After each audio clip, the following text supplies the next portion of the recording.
In just a matter of hours, we could find out if the Boy Scouts will decide to end its national ban on gay members. The debate on the issue has raged in the past week, and conservative voices named a wide range of concerns about allowing gays and lesbians into the Boy Scouts. Do parents really want to allow their teenage boys to go on campouts with men who are attracted to the same sex? They wouldn't let their girls go on campouts with men who are attracted to women. Is that right for Boy Scouts who are out wanting to learn the basic tenets of scouting to have to worry about whether or not the boy in the tent with them is attracted to them? Is that right? I would not have put my son in a troop with an openly gay leader or an openly atheist leader. Scouting is about teaching a substantial amount of life lessons. Sexuality is not one of them. Joining me to talk about these concerns, psychologists Catherine Smerling and Dale Atkins. Welcome to both of you. Hello.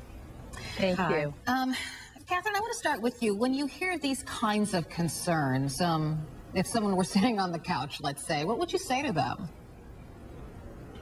I would say that it's mainly a fear of the unknown. There is a fear that one experiences when they don't know exactly what is behind the door.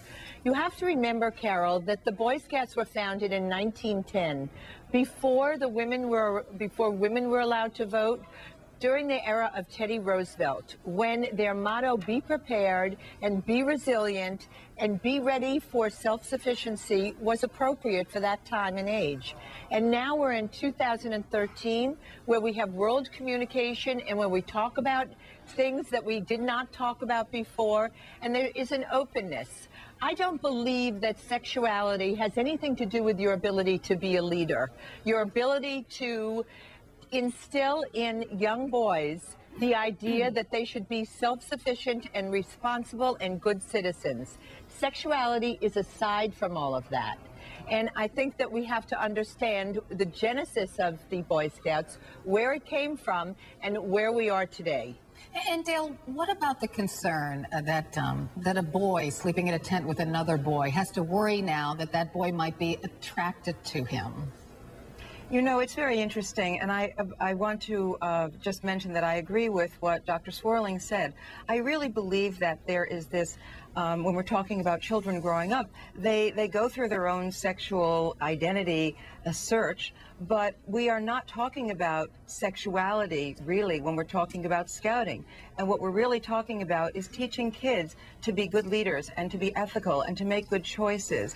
And we are not talking about sexuality. When someone is bunking with somebody else in the tent, they are friends. They are talking about issues having to do with what happened during the day, what they're going to do the next day. Friends can be of different sexual orientations.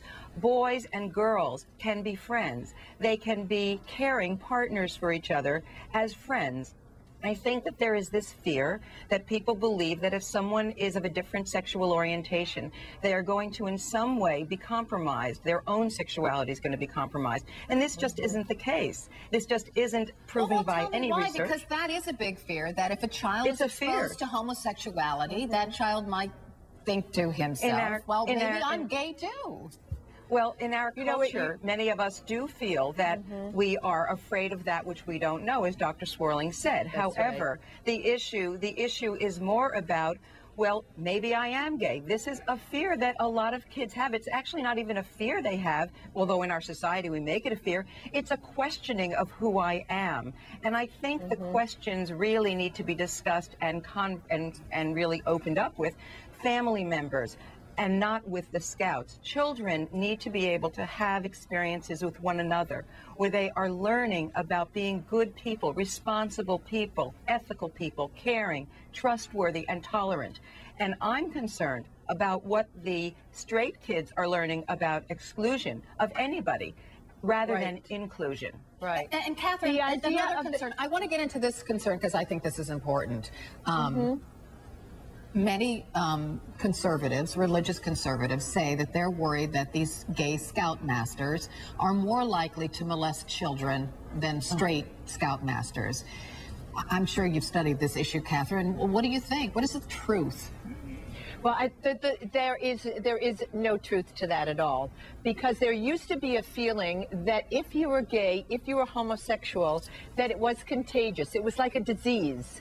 And if you were with someone who was gay, you would contract that as well. Well, we know now that it's more than likely that it's going to be the hard drive that determines whether you're gay or not. And there is no way that people push being gay on other people when they're taught tolerance and inclusion and love, responsibility, all the things that the Scouts stand for. This is teaching them that leaders cannot be gay or homosexual, which we know now today in today's world in 2013 is absolutely not true. That sexuality has nothing to do with whether you are a prominent leader and you have taught people good values and you can communicate those good values. And that's what the Boy Scouts stand for.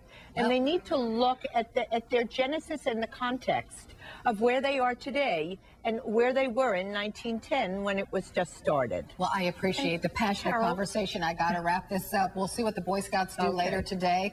Catherine Smerling and Dale Atkins, thank you so much. Thank you so much. You're it was welcome. wonderful. Thank you. Thank you.